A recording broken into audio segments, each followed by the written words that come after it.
కర్నూలు జిల్లా ఆలూరు ఆర్ఎన్బి అతిథి గృహంలో సిపిఐ ఏపీ రాష్ట్ర కార్యదర్శి రామకృష్ణ మీడియా సమావేశం నిర్వహించారు. తిరుపతి లడ్డూపై టీడీపీ వైఎస్ఆర్ పార్టీ రాజకీయ విమర్శలు మానుకోవాలని సూచించారు.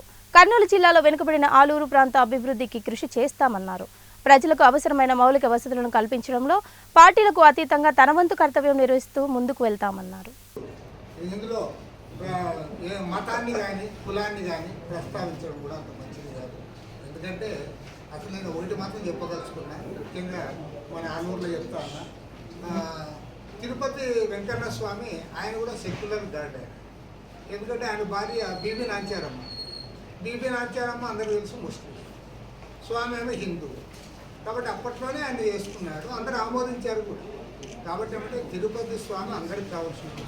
ఇంకోటి కూడా చెప్తాను, నేను కమ్యూనిస్ట్ అయినా కూడా చెప్తా, తిరుపతి స్వామి అంత మంచోడు ఎక్కడ ఉంటాడు. ఎందుకంటే తిరుపతి స్వామి డబ్బు ఉన్నవాడు పోయినా, డబ్బు లేనివాడు పోయినా, చదువు వచ్చినోడు పోయినా, చదువు రానోడు పోయినా, వాడు మంచోడు పోయినా, చెడ్డోడు పోయినా, దొంగ పోయినా, దొర పోయినా అందరూ ఒకే చల్లని చూపి ఆయన ఏం పాపం ఏమీ లేదు. కాబట్టి అలాంటి తిరుపతి స్వామిని రాజకీయ విభాగాల్లోకి లాగడం కరెక్ట్ కాదు. దానికి ఇతరేతర సమస్యలు కూడా ఉందండి.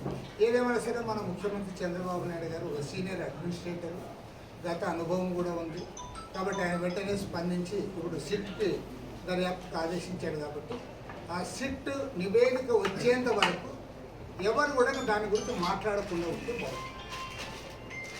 భాగంగా ఇక్కడున్న ప్రజాప్రతినిధులను కూడా తీసుకొని, ఎందుకంటే మొన్న ఎంపీ గారు వచ్చారు, తర్వాత ఇంకా కొంతమంది నాయకులు వచ్చారు, వీళ్ళందరూ కూడా కలుపుకొని ఇక్కడున్న స్థానిక ఎమ్మెల్యే, అదేవిధంగా ఇన్ఛార్జి తెలుగుదేశము, తర్వాత పార్లమెంటు సభ్యులు, అంతేకాకుండా రామాంజనేయులు ఇప్పుడు పత్తిపాడు ఎమ్మెల్యేగా ఉన్నాడు రామాంజనేయులు, మేమందరం కూడా కలిసి మాట్లాడుకొని